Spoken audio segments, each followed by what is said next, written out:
Hello everyone, good morning. जय माता की। आप सब कैसे हो? मैं आशा करती हूँ आप सब अच्छे स्वस्थ मस्त खुश होंगे। मैं भी ठीक हूँ।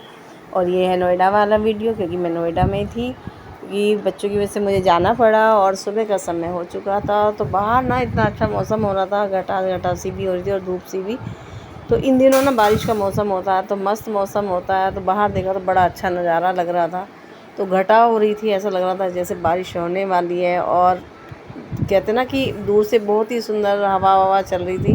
तो ये वाला मौसम अच्छा भी लगता है कि बहुत ही, मतलब जब ये घटा होने के बाद में बारिश ना हो तो मज़ा नहीं आता। तो बारिश सावन का जो साड़ सावन जो होता है, इसमें बारिश खूब होती है। मैं नीचे बारिश भी हो रही थी, दिख भी रहा था।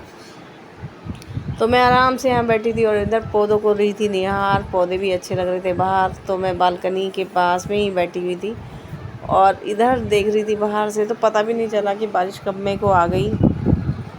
तो फिर इतनी देर में पता, थोड़ी देर के बाद में ऐसा मौसम हो गया, बिल्कुल काले बादल हो गए, ऐसे जैसे दिन में ही रात हो गई हो। तो हम थोड़ी देर बाद में देखा तो बाहर आके तो बहुत ही अलग मौसम हो रहा था। तो कहते ना जैसे दिन में रात हो गई हो, बहुत ही प्यारा मौसम हो गया था। तो आज मौसम का नज़ारा देख के फिर हमने सोचा आज बनाते क्या हैं। तो मैंने भिगो दिए थे छोले, और छोले भटूरे की हो गई थी सबकी फरमाइश। तो हमने छोले भटूरे का यहाँ डिनर रखा था, क्योंकि ये डिनर में ऐसे मौसम में या तो पकौड़ी हो, तली भुनी चीज़ें ज़्यादा खाई जाती हैं। फैटी तो हम हो ही रहे हैं।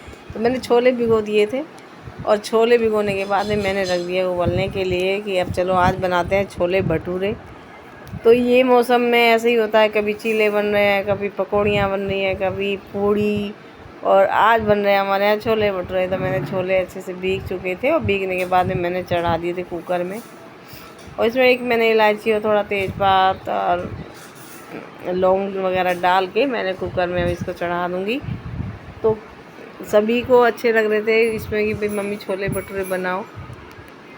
तो मैंने इसको कुकर में चढ़ा दिए थे और फिर मैं इधर अपने पूजा घर में भी पूजा करने के लिए चली गई थी, क्योंकि बच्चे अभी आए नहीं थे। बच्चे ऑफिस गए हुए थे, तो ऑफिस से इतने 7:30-8 बजे तक आ जाते हैं। तो इतने मैंने सोचा इतने मेरे छोले वगैरह उबल जाएंगे अच्छे से, और उनके जब आने तक हो जाएगी पूरी खाने की तैयारी।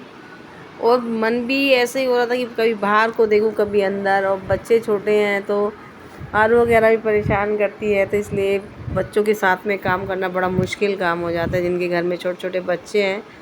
तो इधर मेरी पोती भी छोटी है और मेरी धेती भी छोटी, और धेता तो मेरा बड़ा हो ही गया है। तो बच्चों के साथ में बड़ा मुश्किल काम हो रहा है। इधर फिर मैंने अपनी मैदा वगैरह भी भटूरों के लिए लगा के रख दी थी, क्योंकि इसे थोड़ी देर पहले ही लगा के रखना होता है, 2-3 घंटे। गर्मी में तो जल्दी खमीर उठ जाता है। तो मैंने इसमें ना 1 किलो मैदा के आसपास होगी, तो मैंने इसमें 2 इनो डाल दी थी। इनो डाल के मैंने लगा के रख दिया था वो मैदा, और इसमें खूब अच्छा खमीर उठ गया। इसमें थोड़ी सी चीनी के दाने और घी, 1 चम्मच घी भी डाल सकते हो। और फिर मैंने अपनी कर ली थी पूजा। तो शाम हो रही थी, दोनों टाइम मिलने वाले थे, तो उस समय हो जाती है पूजा। तो मैंने पूजा वगैरह कर ली थी और फिर मैं आ गई थी बाहर। तो भगवान जी को भी निहारते निहारते बड़ा अच्छा लग रहा था कि सामने बैठे ठाकुर जी। और बस फिर मैं अपना पूजा करने के बाद मैं आ गई थी किचन में। बच्चे आ चुके थे ऑफिस से, तो मैंने शुरू कर दिया था मसाला बनाना छोलों का। तो मैंने प्याज और टमाटर वगैरह कर दिए थे, इधर चाय बनने के लिए रख दी थी। और आज पता क्या हुआ, मिक्सी का कप छोटा था और मैंने जो टमाटर में वो डाले तो साइड के ना उसके लगाना भूल गई, तो टमाटर एकदम मिक्सी से बाहर आ गए। और बड़ा वो हो गया कि एक के साथ 4 काम फैल जाते हैं। तो मेरे साथ आज यही हुआ कि काफ़ी काम फैल, मिक्सी के आसपास सब जगह टमाटर।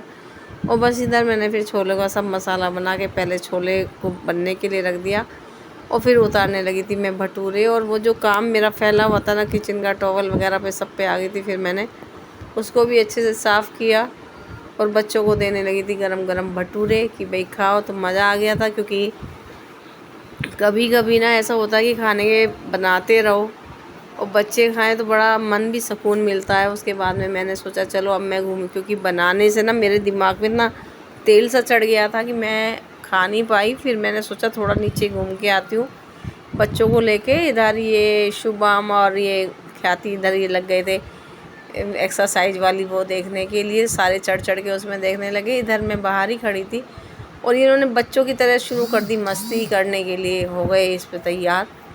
और मैं इधर घूम रही थी। मैं कहा चलो भाई अब घूमते हैं मार्केट में। तो मार्केट में हम बाहर आ चुके थे तो मन करा कुल्फ़ी खाने का, तो उधर देख रहे थे दुकानें वगैरह सब बंद होने लगी थी क्योंकि टाइम काफ़ी हो रहा था और मौसम भी ख़राब था, तो उसमें दुकानें सब बंद होने लगती थी। तो फिर हमने सोचा मैं बैठ जाती हूँ एक जगह। उधर शुभम को भेजा कुल्फ़ी लेने के लिए, तो कुल्फ़ी ले रहा था। तो इधर हम लोग बैठ चुके थे बाहर ही मार्केट में, तो उन्हें कुल्फ़ी ला के दी। कुल्फ़ी बहुत टेस्टी थी और मस्त। तो गर्मी में तो कहते ना अच्छी भी लगती है आइसक्रीम वगैरह। तो हमने खा के फिर हमने सोचा चलो अब चलते हैं, टहलते टहलते इतने थोड़ा मन भी हो जाएगा। तो हवा भी बहुत अच्छी चल रही थी, तो हम लोग फिर चल दिए। और चलने के बाद में ये है अगली सुबह की वीडियो। फिर हमें आना था मेरठ, तो मेरठ के लिए हम सब हो गए थे रेडी। तो बैग वगैरह हमने सब पैक कर लिए थे। और इधर आरू बहुत परेशान हो रही थी, मतलब उसका आने का मन नहीं था। तो आयुष ने उसे अपनी गोद में ले लिया और सो रही थी बेचारी। सोते सोते उन्होंने मुझे गाड़ी में दिया, नहीं तो वो आती नहीं। फिर हम चल दिए थे मेरठ के लिए। तो मेरठ में रात के समय, मतलब शाम के समय आने का वो था, तो फिर हम सुबह ही आ गए थे। तो लाइट वगैरह इधर जल रही थी। तो इसी के साथ में मैं अपने ब्लॉग का करूँगी एंड। और शुभ रात्रि, जय माता की और बाय।